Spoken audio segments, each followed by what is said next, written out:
ఇండియాలో ఉన్న కాంగ్రెస్ పార్టీని స్థాపించింది ఇండియన్ కాదు, ఒక బ్రిటిషన్. కాంగ్రెస్ పార్టీ గురించి మనందరికీ తెలిసిందే. ఇండియాలోనే ఒక ప్రధానమైన రాజకీయ పార్టీ. ప్రస్తుతం కర్ణాటక, తెలంగాణ, హిమాచల్ ప్రదేశ్ రాష్ట్రాలలో అధికారంలో ఉంది. 1920 నుంచి మహాత్మా గాంధీ గారి అధ్యక్షతన స్వతంత్ర ఉద్యమంలో పోరాడి నిలిచింది. 1947 నుంచి సుమారుగా 49 సంవత్సరాలు అధికారంలో ఉన్న పార్టీ కాంగ్రెస్ పార్టీ.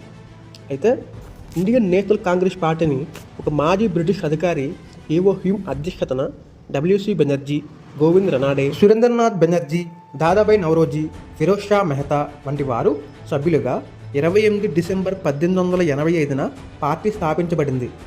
ఇదే పార్టీలో సభ్యులుగా ఉంటూ చాలామంది మహానుభావులు దేశానికి ఎంతో సేవ చేశారు.